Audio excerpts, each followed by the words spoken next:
وما أرسلناك إلا رحمة للعالمين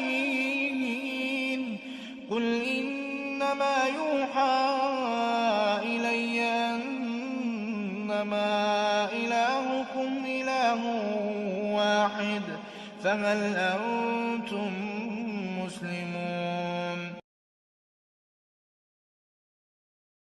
اعوذ باللہ السمیع العلیم من الشیطان الرجیم من حمزہ ونفخہ ونفثہ بسم اللہ الرحمن الرحیم الحمدللہ والصلاة والسلام علی رسول اللہ لا حول ولا قوة الا باللہ رب اشرح لی صدری ویسر لی امری واحلل عقدۃ من لسانی یفقہوا قولی رب زدنی علما۔ السلام علیکم ورحمۃ اللہ وبرکاتہ۔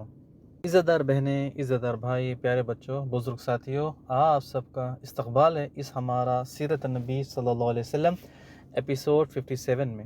الحمدللہ اللہ سبحانہ تعالیٰ کا احسان ہے، اللہ سبحانہ تعالیٰ نے آپ اور ہمیں زندہ رکھا ہے، اور اللہ سبحانہ تعالیٰ نے ہمیں یہاں پر جمع کیا ہے تاکہ ہم اس کے حبیب جناب محمد صلی اللہ علیہ وسلم کا ذکر خیر کریں۔ اور آپ تمام بھائی بہنیں بچوں کو یاد ہوگا، ہم رسول اللہ صلی اللہ علیہ وسلم کی مکی زندگی کو جان کر آئے ہیں، جو 13 سال آپ مکہ میں گزار کر آئے ہیں۔ اب جب رسول اللہ صلی اللہ علیہ وسلم مدینہ آتے ہیں، آپ کے ساتھ کیا کیا معاملات ہوتے ہیں، آپ کے ساتھ کیسے کیسے حالات نظر میں آتے ہیں، اس بات پر ہمارا ڈسکشن چل رہا تھا، ہم اسی پر آگے بڑھے تھے۔ رسول اللہ صلی اللہ علیہ وسلم سب سے پہلے قباء کی بستی میں آتے ہیں اور قباء میں ایک مسجد تعمیر کرتے ہیں جسے مسجد قباء کہتے ہیں۔ قباء کی بستی سے نکل کر آپ مدینہ کی طرف جاتے ہیں اور مدینہ میں سب سے پہلی مسجد مسجد نبوی تعمیر کرتے ہیں۔ یہ ہم نے سوال بھی آپ سے پوچھا تھا، لیکن آپ لوگوں نے قباء بھی لکھا، مسجد نبوی بھی لکھی، مسجد نبوی بھی لکھی، مسجد قباء۔ ایک سوال کا جواب ایک ہی ہوتا ہے، دو جواب نہ دیا کریں۔ اب اس کے بعد جب مسجد نبوی تعمیر ہو جاتی ہے، یہ تمام معاملات وہاں پر آہستہ آہستہ شروع ہوتے ہیں، اور آپ کے پیچھے آپ کے دشمنوں کو پتہ چل جاتا ہے کہ آپ مدینہ پہنچ گیا، اور ان لوگوں کی چال بازی، ہتھ کنڈے، ان کی پلاننگ ابھی ختم نہیں ہوئی۔ ان کا جو آفر تھا رسول اللہ صلی اللہ علیہ وسلم کو جو پکڑ کر لے کر آئے گا، زندہ یا مردہ، اسے ہم 100 اونٹ انعام میں دیں گے۔ اب ان لوگوں کو پتہ چل گیا تھا کہ یہاں سے رسول اللہ صلی اللہ علیہ وسلم کو لانا ایک ناممکن ہے، کیونکہ آپ کے پاس آپ کے صحابہ ہیں۔ اب ان لوگوں نے مدینہ کا گھیراؤ کر لیا، یعنی مدینہ کے آس پاس کے لوگوں کو بھڑکایا، لالچ دی، ڈرایا کہ اگر وہ مدینہ والوں سے بزنس کریں گے تو پھر ہمارے ساتھ ان کے تعلقات خراب ہو جائیں گے۔ مکہ والے اپنی چال چل رہے تھے، اور یہاں پر رسول اللہ صلی اللہ علیہ وسلم بزی تھے ایک نئی سوسائٹی بنانے کے لیے، ایک نیا معاشرہ بنانے کے لیے، تاکہ وہاں پر آپ امن قائم کریں، اور اللہ سبحانہ تعالیٰ آہستہ آہستہ آپ پر وحی نازل کر رہا تھا۔ لاسٹ ایپیسوڈ میں ہم نے سنا تھا کہ مدینہ کی شروعات کے دنوں میں رسول اللہ صلی اللہ علیہ وسلم کو بڑی تکلیفیں آئیں، بڑی مشکلیں آئیں، بڑی پرابلم آئیں، لیکن ان تمام کا حل رسول اللہ صلی اللہ علیہ وسلم نے کس طرح سے نکالا، یعنی ایک ایک معاملے کو کس طرح سے سولو کیا، ایک ایک پریشانی کو کس طرح سے حل کیا، یہ ہم نے سنا بھی اور انشاءاللہ آگے بھی جانیں گے۔ جب مسلمانوں پر ہجرت فرض ہو گئی اور سب کو آرڈر دے دیا گیا تھا کہ تمام صحابہ کو اپنا گھر بار، کھیت، زمین سب چھوڑ کر مدینہ میں آنا ہے، یعنی مدینہ میں نہ ہوٹل ہے، نہ بزنس ہے، نہ رکنے کے لیے بڑے بڑے فلیٹس ہے، نہ کچھ ہے، رکنا کہاں پر ہے؟ مدینہ میں آنا ہے۔ رسول اللہ صلی اللہ علیہ وسلم کا حکم ہو گیا۔ اب تمام صحابہ باری کرتے کرتے، ایک ایک دو دو کرتے ہوئے مدینہ پہنچ رہے تھے۔ اب یہ تمام صحابہ آہستہ آہستہ یہاں جمع ہو رہے، ایک بڑی تعداد مسجد نبوی میں جمع ہو رہی ہے، نہ یہاں پر گھر ہے، نہ بڑی کوئی حویلی ہے جہاں پر ان تمام کو روکا جائے، اور ان میں مرد بھی ہے، عورت بھی ہے، بچے ہیں، یعنی تمام فیملیز کے ساتھ ہیں۔ ایک ارجنٹ بڑا معاملہ آ گیا تھا رسول اللہ صلی اللہ علیہ وسلم کے پاس، اور اس کا بندوبست کرنا سب سے پہلا تھا۔ پھر رسول اللہ صلی اللہ علیہ وسلم نے اس پرابلم کا سلیوشن اتنا زبردست نکالا، انصار اور مہاجر کو بھائی بھائی بنا دیا۔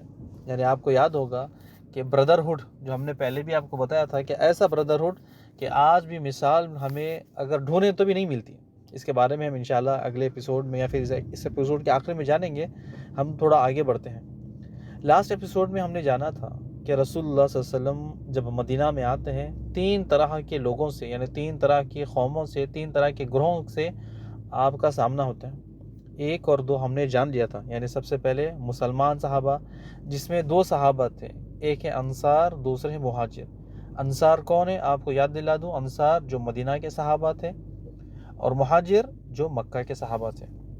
یہ پہلی قوم، یہ پہلے لوگ، یہ پہلا گروہ جو آپ صلی اللہ علیہ وسلم کے ساتھ، ان کے ساتھ معاملہ کرنا، بات چیت کرنا، یہ تمام چیزیں ان کے ساتھ تھیں۔ مدینہ میں دوسرا گروہ وہ لوگ جو ابھی تک اسلام لے کر نہیں آئے، یعنی ابھی تک کفر پہ تھے، لیکن ابھی بھی ان کے دلوں میں رسول اللہ صلی اللہ علیہ وسلم کے اور مسلمانوں کے بیچ میں نفرت نہیں تھی۔ ان کے دلوں میں یہ تھا کہ کسی طرح ہم ان کو نقصان نہ پہنچائے، لیکن بعد میں یہ اسلام قبول کرتے ہیں۔ اور انہی میں سے کچھ ایسے تھے جو کفار تھے، عبداللہ بن ابی، اور اس کے ساتھ ساتھ عبداللہ بن ابی کے بارے میں نے ایک چیز بتانا آپ کو بھول گیا تھا کہ عبداللہ بن ابی کے ساتھ جو لوگ تھے، جو ان کے ساتھ جڑے ہوئے تھے، عبداللہ بن ابی نے کہا تھا کہ کسی طرح رسول اللہ صلی اللہ علیہ وسلم یہاں سے چلے جائے تو پھر میں تم لوگوں کو یہ پوزیشن، کسی کو منسٹری آف ہیلتھ، کسی کو منسٹری آف ایجوکیشنز، کسی کو یہ ادارہ دوں گا، کسی کو وہ ادارہ دوں گا، کسی کو یعنی قوت دفاع یعنی ملٹری کا چیف بنا دوں گا۔ یہ تمام چیزیں اس نے لوگوں سے وعدے کیے، اور اپنے ساتھ سب کو جمع کر کے رکھا کہ اگر تم لوگ رسول اللہ کے ساتھ مل جاؤ گے تو تمہیں کچھ نہیں ملے گا، اگر تم میرے ساتھ مل کر رہو گے تو میں تمہیں کچھ نہ کچھ تمہیں دوں گا، چاہے وہ مالی ہو، چاہے زمین ہو یا جائیداد ہو، کچھ بھی ہو۔ تو یہ تمام جو بھولے بھالے لوگ تھے، یہ عبداللہ بن ابی کے ساتھ مل گئے، اور حتیٰ کہ مسلمانوں کو بھی کوشش کرتے کہ کسی نہ کسی طرح پھنسائے، چال میں بسائے۔ تو 3 گروہ، ایک ہے مسلمان صحابہ، دوسرے ہے مدینہ کے کافر ابھی تک اسلام قبول نہیں لائے، اس لیے میں ایک اور جو بالکل کفار تھے، کٹر کفار، اور تیسرا گروہ تھا مدینہ میں یہودی۔ یہودیوں کے بارے میں تھوڑی سی انفارمیشن آپ رکھ لیں، انشاءاللہ اس کے بارے میں ہم آج ڈیٹیل میں پڑھیں گے۔ آج ہمارا ٹاپک بھی ہے کیا یہودی بزدل ہیں، تو ہم دیکھ لیں گے آج قرآن میں کس طرح سے اللہ سبحانہ تعالیٰ نے کہا کہ ہم خود اپنی زبان سے کہتے ہیں، وہ آگے بڑھیں گے۔ یہودیوں کے 3 گروپس تھے، یعنی یہودیوں کے ایک ہے بنو قینقاع، 2 گروپ تھے۔ یہ ایک بنو قینقاع سب سے پہلے یہ مدینہ کے اندر تھا، یہ مدینہ کے اندر تھا، مدینہ کی بستی میں تھا، اور 2 گروہ تھے وہ مدینہ کے باہر تھے، بنو نذیر اور بنو قریظہ۔ یعنی نام یاد رکھے، بنو نذیر، بنو قریظہ۔ بنو قریظہ یہ جنگ احزاب میں ان کا سب سے بڑا رول تھا مسلمانوں کو نقصان پہنچانے کے لیے، تو یہ ہے بنو قریظہ۔ تو ان کا نام آپ کو یاد رکھنا ہے، بنو قریظہ، بنو نذیر، بنو قینقاع۔ پہلے ان کے بارے میں ہم جانتے ہیں کہ دنیا میں سب سے ڈرپوک، سب سے کمزور، سب سے ڈری ہوئی، سب سے بزدل، سب سے بے غیرت، سب سے بڑی غدار، تو پھر یہ یہودی قوم ہے۔ جتنے بھی ہمیں برے الفاظ ہمیں پتہ چلتا ہے کہ ایک بزدل، کمزور کی طرف ایک الفاظ اگر ہم جوڑیں، اور اس سے بڑے یا چھوٹے جتنے بھی الفاظ اگر ہم جوڑ لیں، تو یہ سب سے پہلے انہی قوم کی طرف لگتے ہیں۔ میں یہ اپنی مرضی سے نہیں کہہ رہا ہوں، اللہ سبحانہ تعالیٰ ان کے بارے میں کہتا ہے، اللہ سبحانہ تعالیٰ ان پر لعنت کرتا ہے، اللہ سبحانہ تعالیٰ ایک چیز ان کے بارے میں ہمیں بتاتا ہے۔ یا بنی اسرائیل، یا بنی اسرائیل، قرآن میں آپ کئی جگہ دیکھ لیں کہ بنی اسرائیل کون ہے۔ میں تھوڑا سا آپ کو ڈیٹیل میں جانتا ہوں تاکہ ایک سٹوری کا بیک گراؤنڈ ہمیں پتہ چل جائے کہ ہم جو سن رہے ہیں کہ کہاں سے یہ شروعات ہوئی، اس کے بعد ان کا اینڈ کہاں پر ہوگا۔ تو اللہ سبحانہ آپ سبھی جانتے ہو کہ اینڈ کہاں پر ہوگا، عیسیٰ علیہ السلام ان کا اینڈ کریں گے۔ اور یہ بھی یاد ہوگا نا آپ کو کہ ایک یہودی پتھر اور جھاڑ کے پیچھے چھپ جائے گا، جھاڑ پیچھے سے آواز دے گا، اے اللہ کے بندے عبداللہ، اے مسلمان، میرے پیچھے یہودی ہے، آؤ اسے قتل کرو۔ یہ بات یاد رکھیں کہ عیسیٰ علیہ السلام آنے کے بعد ہے، لیکن جو ان کی شروعات تھی، جو سٹارٹنگ پیریڈ سے، تو وہ سب سے پہلے وہ جانتے ہیں۔ اسرائیل کس کا لقب ہے؟ آپ سب جانتے ہیں، یعقوب علیہ السلام کا لقب ہے۔ اللہ سبحانہ تعالیٰ نے ہمیں اس قوم کے بارے میں بتایا ایک چیز، تو ہم وہ چیز قرآن سے بھی لیں گے اور انبیاء کرام کے ناموں کے ساتھ ان کو جوڑ کر چلیں گے کہ یہ کہاں سے شروعات ہوئی۔ اب یعقوب علیہ السلام کی کس کی اولاد ہے؟ اس کے پہلے جائیں گے، ابراہیم علیہ السلام سے ہم شروع کریں گے۔ اور ابراہیم علیہ السلام کے بارے میں آپ سب جانتے ہیں، ابراہیم علیہ السلام کے 2 بیٹے، سب سے پہلے اسماعیل اور اسحاق۔ اسماعیل علیہ السلام کی نسل سے محمد صلی اللہ علیہ وسلم آتے ہیں عربوں میں، وہ مکہ والا کعبے والا واقعہ، زمزم کا واقعہ، ہجر علیہ السلام کا واقعہ، صفا مروہ پہ دوڑنا، یہ آپ سب کو یاد ہوگا۔ تو یہ چیزیں میں بس دوہرا رہا ہوں تاکہ آپ کا ایک ذہن بن جائے، دل و دماغ آپ کا فٹ ہو جائے۔ ابراہیم علیہ السلام کی 2 اولاد کون سے؟ ایک ہے اسماعیل، ایک ہے اسحاق۔ اسحاق علیہ السلام کے 2 بیٹے عیشو اور یعقوب۔ اب ابراہیم علیہ السلام بھی مسلمان ہیں، ان کے جو بیٹے ہیں اسحاق وہ بھی مسلمان ہیں، ان کے جو 2 بیٹے ہیں عیشو اور یعقوب یہ بھی مسلمان ہیں، اور یعقوب علیہ السلام کا لقب ہے اسرائیل، اور ان کے بعد سے جتنی بھی نسل نیچے آتی گئی ان سب کو کہتے ہیں بنی اسرائیل۔ یعنی بنی اسرائیل میں کئی سارے انبیاء ہیں، جیسے یوسف علیہ السلام، یونس علیہ السلام، موسیٰ علیہ السلام، ہارون علیہ السلام، الیاس علیہ السلام، داؤد علیہ السلام، سلیمان علیہ السلام، زکریا علیہ السلام اور یحییٰ علیہ السلام۔ اس کے بعد آخری نبی آئے بنی اسرائیل میں عیسیٰ علیہ السلام۔ یعنی عیسیٰ علیہ السلام یہاں پر آ کر بنی اسرائیل کا جو سلسلہ ہے وہ یہاں پر ختم ہوتا ہے۔ اس کے بعد بنی اسرائیل میں کوئی نبی نہیں آیا۔ ایک بات یاد رکھیں کہ جو یہودی ہے عیسیٰ علیہ السلام کو نہیں مانتے، وہ کہتے ہیں کہ یہ جو عیسائی ہے وہ ہم میں سے نہیں ہے، وہ ان کا جو سلسلہ ہے عیسیٰ علیہ السلام کو ماننے والا وہ عیسیٰ علیہ السلام کو نہیں مانتے۔ وہ یہیں پر آ کر یعنی اپنے آپ کو موسیٰ علیہ السلام اور ابراہیم علیہ السلام کی طرف مخاطب کرتے ہیں کہ ہم انہی کی اولاد ہیں، اور وہ جو سلسلہ یہودیوں کا یہیں پر آ کر ختم ہوتا ہے۔ اس کے بعد کوئی نبی نہیں۔ ایک الگ ٹاپک ہے، اس پہ کبھی موقع ملتا ہے تو ہم بات کریں گے کہ عیسیٰ علیہ السلام کو یہودی نہیں مانتے۔ بنی اسرائیل کا سلسلہ آپ کو یاد ہو گیا ہوگا، اس کا نقشہ میں کوشش کرتا ہوں کہ میں کبھی فرصت ملے تو آپ کو بتا دوں کہ یعقوب علیہ السلام کے 2 بیٹے جو بنی اسرائیل ہے، ان کے پھر 2 بیٹے اسحاق علیہ السلام اور اسماعیل علیہ السلام، پھر ان کے اسحاق علیہ السلام کے 2 بیٹے عیشو اور یعقوب علیہ السلام سے بنی اسرائیل کا جو سلسلہ شروع ہوا وہ عیسیٰ علیہ السلام پر آ کر ختم ہوتا ہے۔ جتنے بھی نبی آئے قرآن مجید میں بنی اسرائیل کا ذکر آتا ہے تو انہی کا ذکر آتا ہے، یعنی یعقوب علیہ السلام سے لے کر عیسیٰ علیہ السلام تک، اور رسول اللہ صلی اللہ علیہ وسلم کا تعلق اسماعیل علیہ السلام سے تعلق اوپر جا کر ملتا ہے، رسول اللہ صلی اللہ علیہ وسلم سے بھی اور عیسیٰ علیہ السلام سے بھی کہاں پر؟ ابراہیم علیہ السلام جا کے ملتی ہے۔ میں پہلے بھی آپ کو بتایا تھا کہ یہودی کہتے ہیں کہ ابراہیم علیہ السلام مسلمان نہیں یہودی ہیں، اور جتنی بھی ان کی بات سے نسل آ رہی ہے یعقوب علیہ السلام سے لے کر ان تک، وہ تمام بنی اسرائیل یہودی تھے۔ ان کا دین مذہب نہ عیسائی تھا اور نہ مسلمان تھے، اور یہ کہتے ہیں کہ سب سے پرانا دین یہودیت ہے، یعنی ابراہیم علیہ السلام سے چلے آ رہا ہے۔ اب ان کے بارے میں اللہ سبحانہ وتعالیٰ نے بڑی بڑی چیزیں لکھ دی۔ یعنی سب سے پہلے تو یہ قوم غدار ہے۔ اللہ سبحانہ وتعالیٰ کی سب سے بڑی جو نعمتیں ملی، ان نعمتوں کو شکر ادا کرنے کے بجائے ناشکرہ کی۔ یعنی اللہ سبحانہ وتعالیٰ نے ان پر اتنے احسان کیے، احسان کا بدلہ اللہ سبحانہ وتعالیٰ کی نافرمانی کے ساتھ ان لوگوں نے ادا کیا۔ جیسے قرآن میں آتا ہے کہ ان لوگوں نے انبیاء کرام کو دھوکہ دیا، اور آپ کو یاد ہوگا کہ جب ان لوگوں نے کہا تھا کہ اے موسیٰ تم اور تمہارا رب جاؤ لڑنے کے لیے، اور جب تم لوگ جیت جاؤ گے تو ہم آ جائیں گے۔ یہی وہ قوم ہے جس نے اللہ سبحانہ وتعالیٰ کی نافرمانی کی، اللہ کو نہ کیا، موسیٰ علیہ السلام کو کہا نہ، حتیٰ کہ انبیاء کرام کو قتل کیا۔ یہی وہ قوم تھی جس نے عیسیٰ علیہ السلام کو سولی پر چڑھانے کا پلان بنایا۔ یہی وہ بدبخت قوم تھی جس نے وقت کے رسول عیسیٰ علیہ السلام کو مارنے کی کوشش کی، تاکہ یہ وہی بزدل قوم ہے۔ اللہ سبحانہ وتعالیٰ نے انہیں فرعون سے بچایا، ظلم سے نکالا، ان لوگوں پر انعامات کی بارش کر دی، لیکن اس بزدل قوم نے اللہ سبحانہ وتعالیٰ کو ناراض کر دیا۔ پھر اللہ سبحانہ وتعالیٰ نے بھی ان پر لعنت بھیجی۔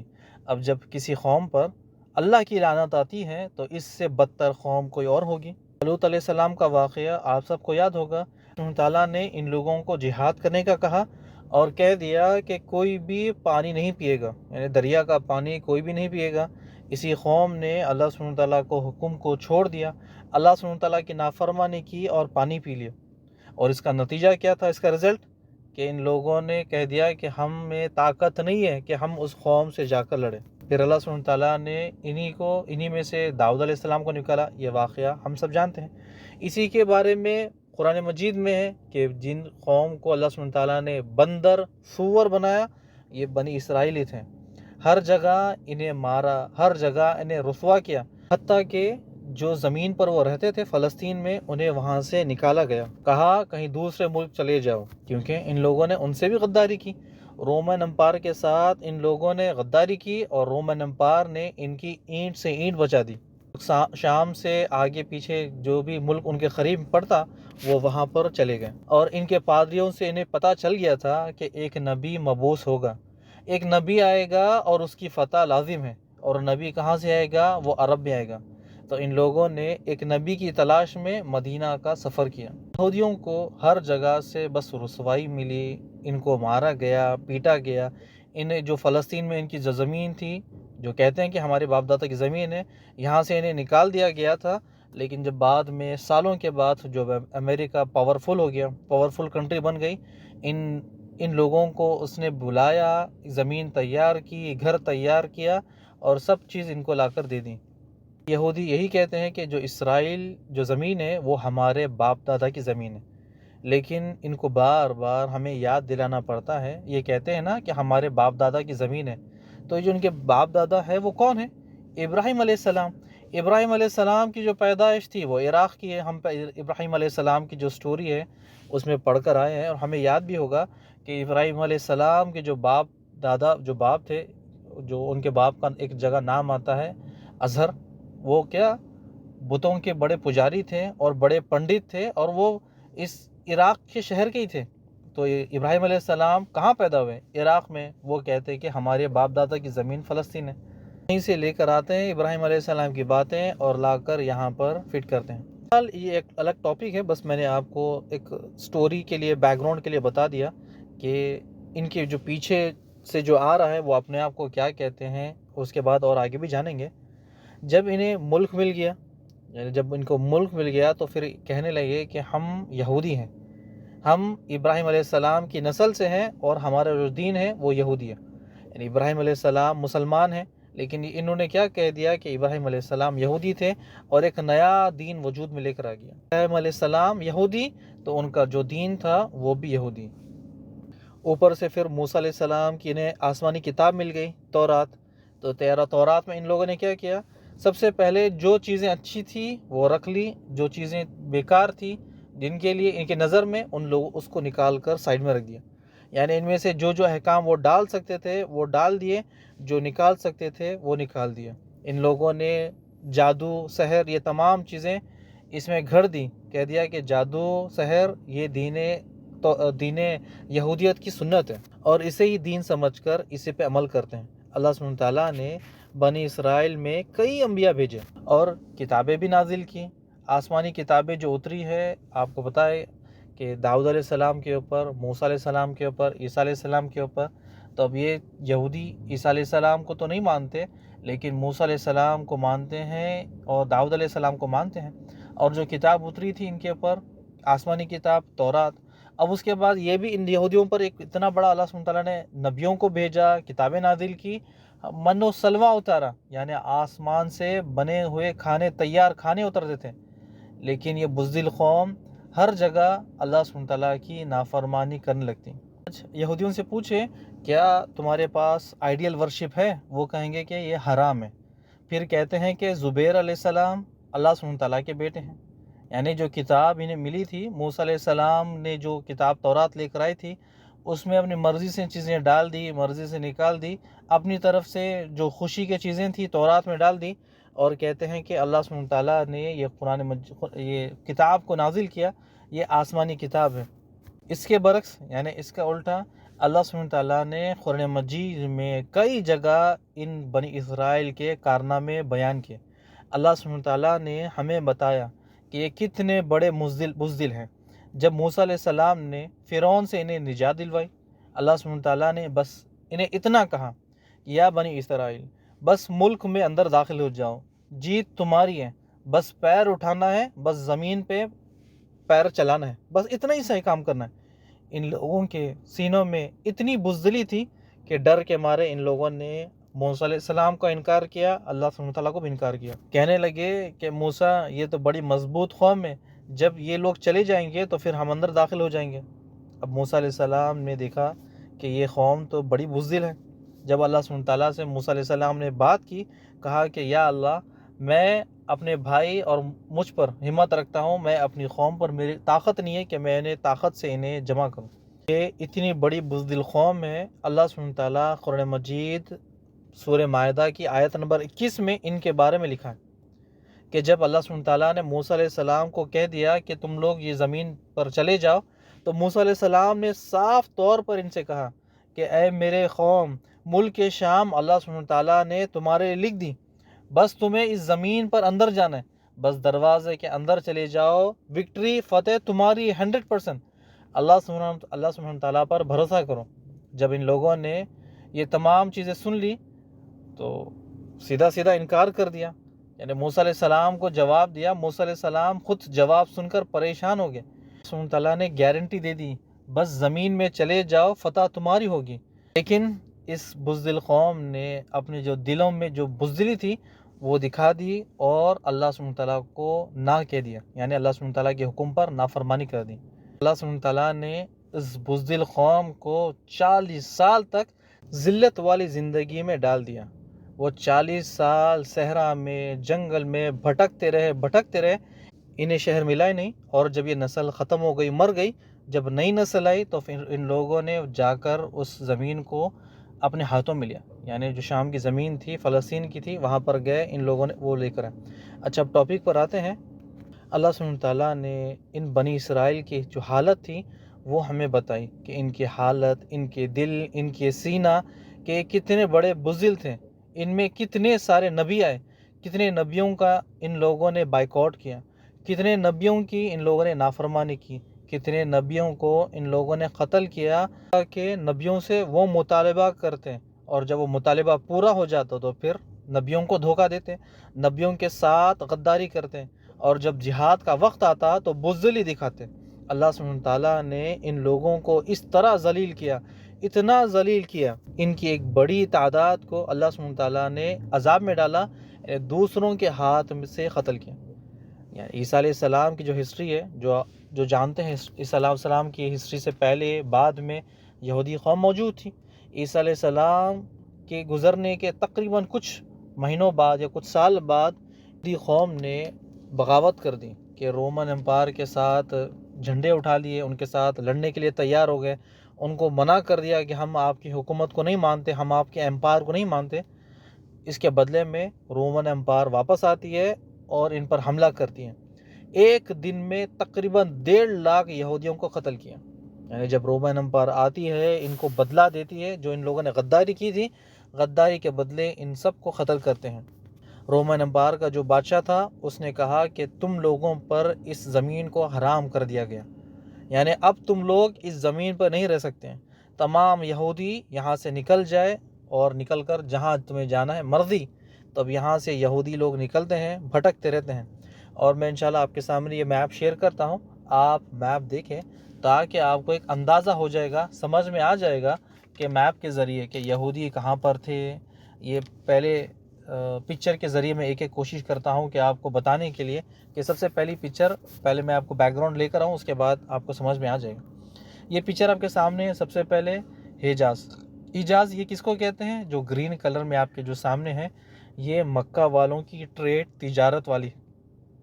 مکہ والوں کے بارے میں آپ کو یاد ہوگا، قریش کے بارے میں، کہ یمن سے شام جاتے، شام سے یمن آتے۔ سورہ قریش میں اللہ سبحانہ تعالیٰ نے تفصیل سے ان کے بارے میں لکھا ہے، کہ یہ ٹریڈ، ان کی ٹریڈ لائن تھی، یعنی ٹریڈ لائن تھی۔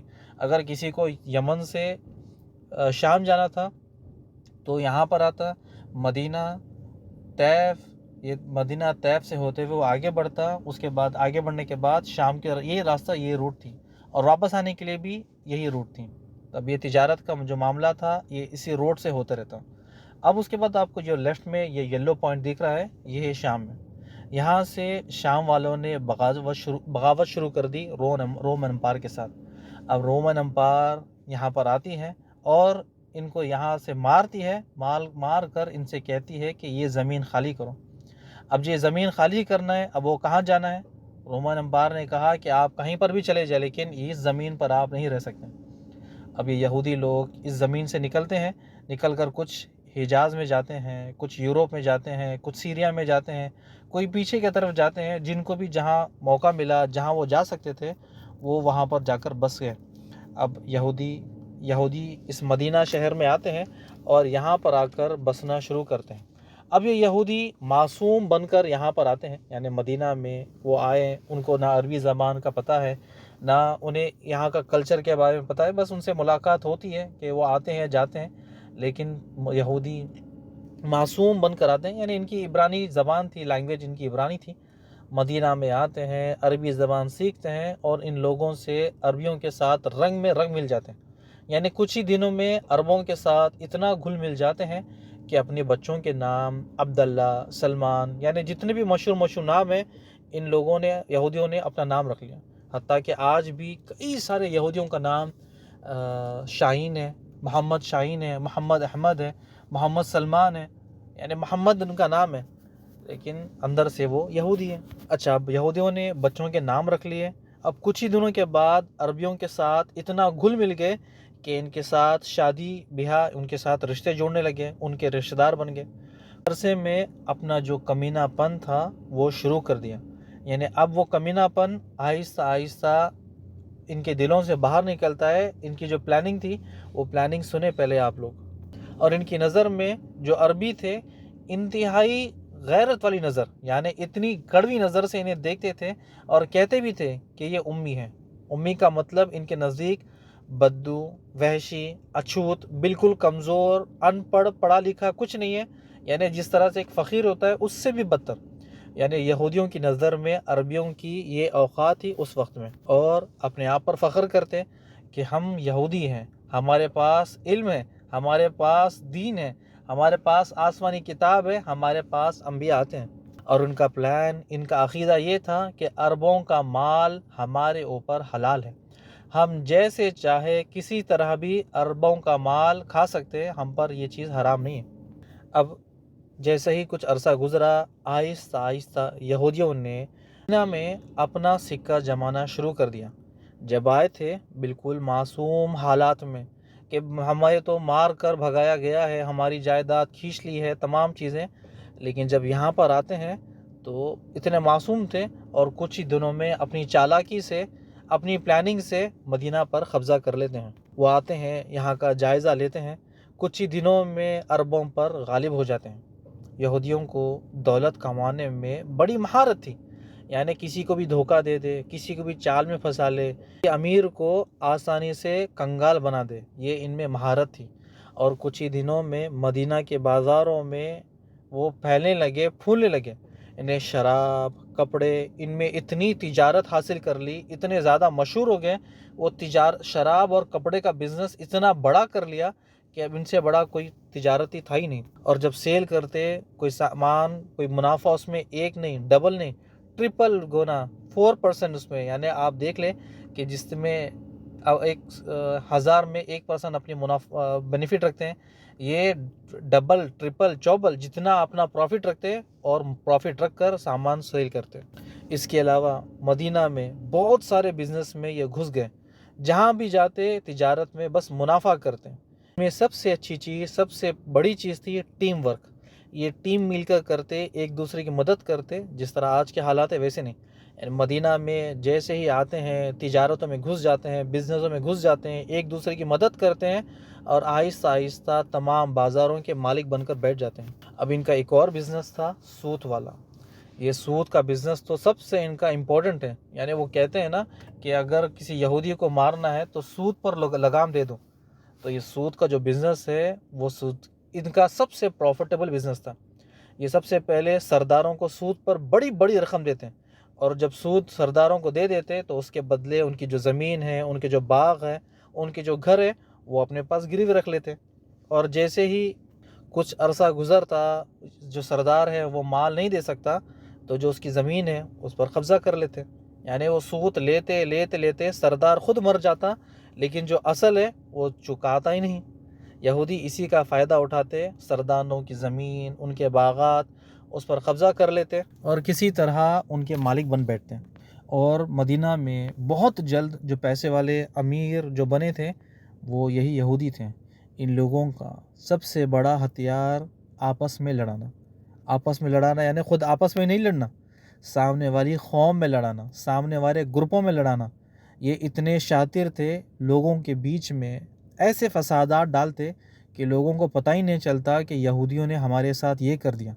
یعنی آہستہ آہستہ دو گروپوں میں جنگ کرواتے، کسی بھی طرح جو جنگ لڑ جاتے، کسی بھی طرح وہ آپس میں لڑ لیتے، ایک دن لڑائی ہوتی، جب دوسرے دن صلح کا موقع ہوتا یعنی آپس میں سردار بات کرتے، دونوں گروہوں میں واپس جاتے اور کسی طرح جنگ کو بھڑکاتے۔ یہ ان کا سب سے بڑا ہتھیار کہ دو لوگوں کے بیچ میں لڑا کر ان سے ہمارا کیا فائدہ ہوگا وہ اٹھانا، اور کسی بھی طرح اگر دو گروپس اس میں لڑ لیتے تو یہ بیٹھ کر تماشا دیکھتے کہ ہم نے دو لڑائی لگوا دی اور اب ان کا مزہ لیتے ہیں۔ جب آپس میں دو فریق لڑتے ہیں اور سامنے والا بھاری پڑ جاتا ہے اور جو دوسرا تھا وہ کمزور ہو جاتا ہے، یعنی جنگ میں برباد ہو جاتا ہے، اس کا مال ختم ہو جاتا ہے، تو اس کے پاس جاتے، اسے ایک بھاری رقم دیتے سود پر کہ تم جاؤ دوبارہ لڑو اور ہم تمہارے ساتھ ہیں۔ یعنی سود کا بزنس اس طرح سے چلاتے ہیں کہ اگر دو فریق لڑیں گے نہیں تو پھر سود کون لے گا؟ یعنی کوئی اگر ڈوبے گا نہیں تو سود کا نظام چلے گا کیسا؟ تو یہ آپس میں لڑاتے اور لڑا کر تماشا دیکھتے ہیں۔ جو کوئی بھی لڑ کر ہار جاتا اس کے پاس جاتے، اسے دوبارہ سود دے کر لڑنے کے قابل بناتے تاکہ وہ لڑے اور ہمارا سودی نظام چلے۔ اگر وہ لڑیں گے نہیں، ہم سے قرض لیں گے نہیں تو پھر ہمارا سودی نظام کیسا چلے گا؟ اور بعض وقت تو وہ جنگوں میں حصہ بھی لیتے ہیں تاکہ بتانے کے لیے کہ ہم تمہارے ساتھ ہیں۔ اگر صرف یہودی لڑاتے رہیں گے، کان بھرتے رہیں گے تو لوگ ان کی بات نہیں سنیں گے، تو یہ کیا کرتے؟ جنگوں میں حصہ لیتے، ہم تمہارے ساتھ ہیں اور جو سودی پیسہ ہے وہ بھی تمہارے ساتھ ہے۔ ان کی اس میں ایک بہت بڑی چال تھی کہ دونوں کو آپس میں لڑا دے، اور جب دونوں آپس میں لڑ لیں ہم بھی ان کا ساتھ دے دیں، اور جب ساتھ دے دے تو پیسے کا ریل پھیل، پیسے کا ٹرانزیکشن، سودی نظام کیا اسی سے چلتا۔ اب ان کا یہی کام تھا کہ آپس میں لڑا دو اور آپس میں لڑا کر اپنا فائدہ اٹھاؤ۔ اوس اور خزرج دو بڑی مدینہ کے جو بڑے قبیلے تھے، ان میں بار بار جنگی شعلے بھڑکاتے رہتے، پلاننگ کرتے رہتے کہ کسی طرح سے یہ لڑے اور ہم بیٹھ کے تماشا دیکھیں۔ اب ان لوگوں نے دیکھا کہ ہماری پلاننگ جو تھی وہ ختم ہونے والی ہے، کیونکہ محمد رسول اللہ صلی اللہ علیہ وسلم مدینہ میں آ گئے۔ پہلے ہی دن سے یہ رسول اللہ صلی اللہ علیہ وسلم کے ساتھ عداوت، جلن، حسد رکھی، یعنی کسی طرح سے رسول اللہ صلی اللہ علیہ وسلم کو اپنے دلوں میں دشمن بنا کے رکھا۔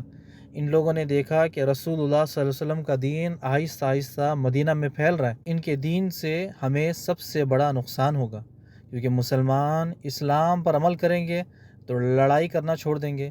اب جب مسلمان لڑائی کرنا چھوڑ دے گا، ایک دوسرے کا خون جو اب حلال سمجھتے تھے، ایک دوسرے کو مار توڑ کرتے تھے، اب وہ ایک دوسرے کے بھائی بن گئے۔ یعنی اسلام کی دعوت کی وجہ سے جو دشمن تھے وہ دشمنی ختم کر لی، اب بھائی بن گئے۔ یعنی اگر میرے باپ کا قاتل، میرے بھائی کا قاتل میرے سامنے بھی آ جائے تو اب وہ میرا بھائی ہے۔ یہودیوں کو سمجھ میں آ گیا تھا کہ رسول اللہ صلی اللہ علیہ وسلم کا مدینہ آنے کا مطلب ہمارا خاتمہ، سود کا خاتمہ، اور ان لوگوں کو اس بات کی فکر تھی کہ جو ان لوگوں نے سود پر باغوں کو، زمینوں کو ہڑپایا تھا، قبضہ کیا تھا، اب یہ مسلمانوں کو واپس کرنا ہے، کیونکہ اب مسلمان جب طاقت میں آ جائیں گے، جب ان کے پاس پیسہ آ جائے گا تو یہ سود کے جو پیسے تھے، جو سود میں ہمارا مال لیا تھا وہ واپس کر دیں گے، اور جو زمینیں ہیں وہ ہمیں واپس دینی ہوگی۔ جب ان لوگوں نے دیکھ لیا کہ رسول اللہ صلی اللہ علیہ وسلم کی دعوت آہستہ آہستہ مدینہ میں پھیل رہی ہے، لوگوں نے دشمنی کا اعلانیہ تو نہیں کیا، لیکن پیچھے پیچھے سے آپ کے دشمنی میں حصہ ڈالتے، لوگوں کو بھڑکاتے۔ انہی میں سے ایک بہت زبردست واقعہ اس کتاب میں لکھا ہے عبداللہ بن سلام رضی اللہ تعالیٰ عنہ کا۔ یہ یہودی کے بڑے عالم تھے۔ یہ ان کی جو اسلام لانے کا جو ان کا واقعہ میں آپ کو بتاتا ہوں، اس کے بعد آج کا جو ایپیسوڈ ہے اس کو ہم یہیں پر الوداع کہیں گے۔ عبداللہ بن سلام رضی اللہ تعالیٰ عنہ کو پتہ چلتا ہے کہ رسول اللہ صلی اللہ علیہ وسلم مدینہ میں آ گئے، اور ان کے پاس کچھ سوالات تھے، اور ان سوالات کا جواب صرف ایک نبی ہی دے سکتا ہے۔ تو اب یہ سوال لے کر رسول اللہ صلی اللہ علیہ وسلم کے پاس جاتے ہیں اور آپ سے سوال کرتے ہیں کہ یہ فلاں فلاں سوال، یہ فلاں فلاں سوال ہے، اور رسول اللہ صلی اللہ علیہ وسلم بڑے بہترین انداز میں ان کو جواب دیتے ہیں، اور وہ وہیں پر مسلمان ہو جاتے ہیں۔ یعنی عبداللہ بن سلام وہیں پر مسلمان ہو جاتے ہیں۔ پھر کہتے ہیں کہ یا رسول اللہ صلی اللہ علیہ وسلم، جو یہودی قوم ہے وہ بڑی بہتان باز ہیں، بڑی جھوٹی ہیں، بڑی ناشکری ہیں، آپ ان سے بچ کے رہیں، تو رسول اللہ صلی اللہ علیہ وسلم کو وہ اگزامپل دیتے ہیں، مثال دیتے ہیں کہ دیکھیں کہ یہ یہودی قوم جو ہے نا، اس کا آپ کے سامنے ایک اگزامپل دیتا ہوں۔ عبداللہ بن سلام رضی اللہ تعالیٰ عنہ پلان بتاتے ہیں اور کمرے میں جا کر چھپ جاتے ہیں اور کہتے ہیں کہ رسول اللہ صلی اللہ علیہ وسلم کو کہ آپ کچھ یہودیوں کو بلائے اور ان سے بلا کر میرے بارے میں سوال کریں۔ یا رسول اللہ صلی اللہ علیہ وسلم کچھ لوگوں کو بلاتے ہیں، یہودیوں کو، اور ان سے پوچھتے ہیں کہ عبداللہ بن سلام تمہارے اندر کیسے آدمی ہیں؟ یہودیوں نے کہا کہ یہ تو ہمارے بڑے اچھے آدمی ہیں اور بڑے اچھے آدمی کے بیٹے ہیں، وہ ہمارے سب سے اچھے افضل انسان ہیں اور افضل انسان کے بیٹے ہیں۔ بن سلام ہمارے سردار ہے اور سردار کے بیٹے ہیں، اور ایک جگہ آتا ہے کہ عبداللہ بن سلام سب سے افضل آدمی ہے اور افضل آدمی کے بیٹے ہیں۔ رسول اللہ نے ان سے سوال کیا کہ اگر عبداللہ مسلمان ہو جائے تو یہودیوں نے عبداللہ کو اس سے محفوظ رکھیں۔ اس کے بعد عبداللہ بن سلام باہر آتے ہیں، گواہی دیتے ہیں، اشہد ان لا الہ الا اللہ و اشہد ان محمد رسول اللہ، میں گواہی دیتا ہوں اللہ کے سوائے کوئی عبادت کے لائق نہیں، اور میں گواہی دیتا ہوں یہ جو محمد رسول اللہ صلی اللہ علیہ وسلم میں یہ اللہ کے بندے اور آخری رسول ہیں۔ اب یہ سنتے ہی یہودیوں کی چیخ نکل گئی، کہنے لگے رونا و ابن شرنا، کہنے لگے یہ ہمارے سب سے برے آدمی ہیں اور سب سے برے آدمی کے بیٹے ہیں۔ اسی وقت عبداللہ بن سلام رضی اللہ تعالیٰ عنہ کی برائی شروع کر دی۔ عبداللہ بن سلام رضی اللہ تعالیٰ عنہ نے انہیں سمجھایا، انہیں بتایا، دیکھو کہ یہی وہ آخری رسول ہے جن کے بارے میں ہماری کتابوں میں لکھا گیا ہے، لیکن یہودیوں کی جماعت نے ان کا انکار کیا اور آپ کو جھوٹا کہا۔ اور اسی کے ساتھ آج کا ایپیسوڈ ہم یہیں پر روکتے ہیں۔ میں اللہ سے امید کرتا ہوں کہ جو آج کا جو ایپیسوڈ ہے وہ آپ کو اچھا لگا ہوگا۔ ہم رسول اللہ صلی اللہ علیہ وسلم کا مدینہ آنے کے بعد 3 طرح کے لوگوں سے آپ کا سامنا ہوا۔ سب سے پہلے ایک مسلمان جس میں مہاجر اور انصار تھے، دوسرے مدینہ کے لوگ جو ابھی تک کفر پر تھے، اور تیسرے یہودی۔ تو یہ یہودی کے 3 بڑے قبیلے تھے، اور اس کے نام کون بتائے گا کمنٹس میں لکھ دیں۔ آپ ہمیں گروپ کے ایڈمن کو نہ ٹیکسٹ کرا کریں کہ آپ کا جو بھی جواب ہے آپ ہمیں گروپ کے کمنٹس میں لکھ دیں، تو ہمیں پتہ چل جائے گا کہ کون بھائی بہن سب سے پہلے کمنٹس میں جواب دیتا ہے۔ آج کا جو سلسلہ جو ایپیسوڈ ہے اس کو یہیں پر روکتے ہیں۔ بارک اللہ فیک و جزاکم اللہ خیر۔ اور جو سوال تھا، سوال یہ ہے کہ مدینہ میں 3 قبیلے ہیں یہودیوں کے، ان کے نام کیا ہیں؟ جزاکم اللہ خیر۔ السلام علیکم ورحمۃ اللہ وبرکاتہ۔